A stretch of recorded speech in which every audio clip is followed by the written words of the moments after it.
Hello DC fans, DJ right here. Today we're breaking down the final episode of Peacemaker Season 2 and wow, what a ride it's been.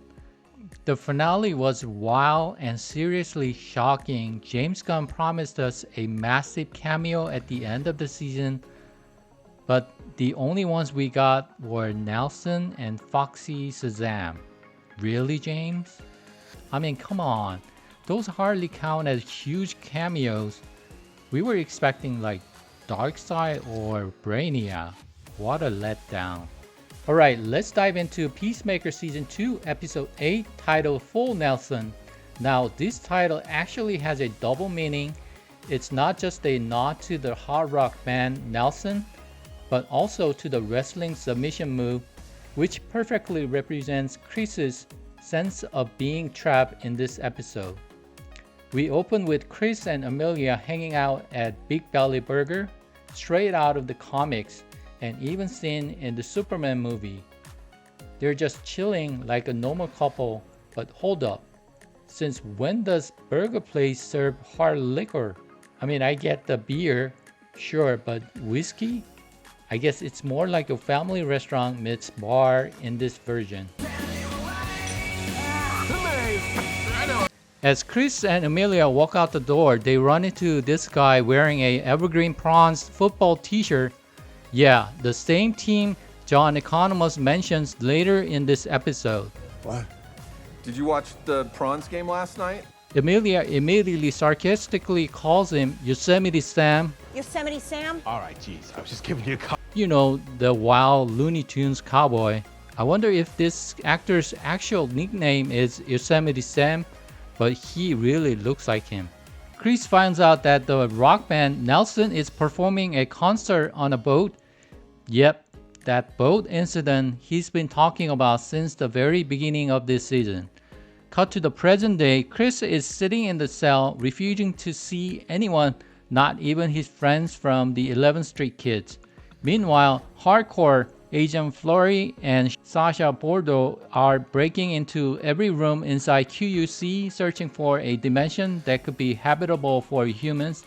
But as the mission goes on, agents keep dying one by one and people are starting to question what the real purpose of this mission actually is. What are you sending us into? Behind door 22, they discover a world straight out of a fairy tale, a full-on Candyland fantasy with cotton candy literally floating through the air, but that sweet dream doesn't last long. Turns out the place is crawling with these vicious little imps that suddenly attack them, and when you shoot one, it explodes into glitter with this ridiculous popping sound.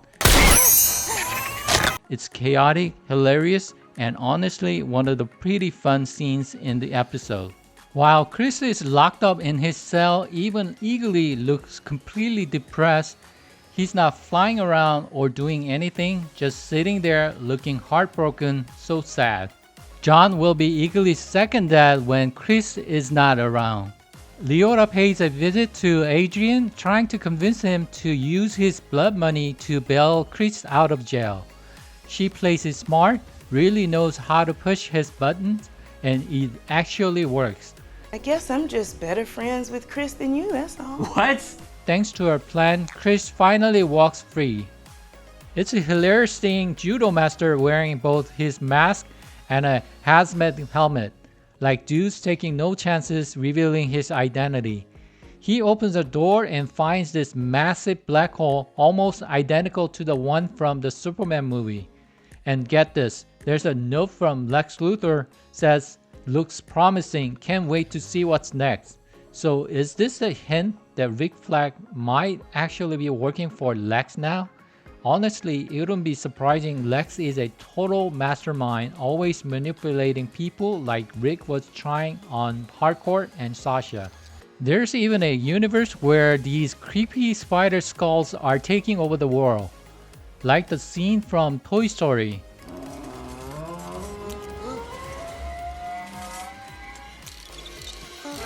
But if you look closely at the bottom left corner, There's something interesting. It looks a lot like Cersei's vision from Creature Commandos.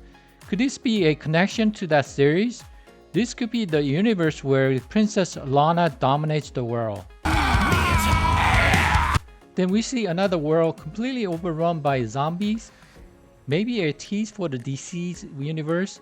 Not totally sure, but it definitely feels like it. One of the agents gets infected with zombie virus and they forced to take him out. After that, you can really see Sasha starting to question the mission and even reflects leadership.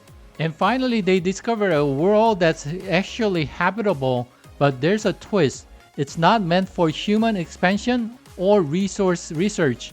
The plan is to turn it into a metahuman prison. As a metahuman herself, Sasha is obviously not happy about it. You can see the worry on her face. Her own future might be on the line. This place is called Salvation. We call the planet Salvation. This leads to the comic book called Salvation Run. The series involves a large group of supervillains being exiled to the planet Sinus 4017, also known as Salvation, where they are given no support to survive. This part is actually really important for the next DCU movie, Man of Tomorrow.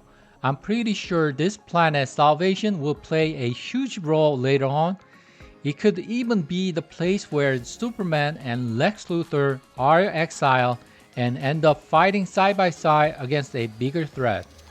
Sasha then calls Emilia to talk about what's really going on, and the two decide to take an action. Together with Leota, they form an alliance, bringing in the 11th Street Kids, plus Agent Florey, and even Judo Master. And that's when they officially become checkmate. In the end, Emilia finally admits she has feelings for Chris. Of course it did. Fucking asshole, it meant everything. But before anything can happen, Argus agents take Chris away and leave him stranded on the Salvation Planet, all part of Rick Flag Sr.'s revenge.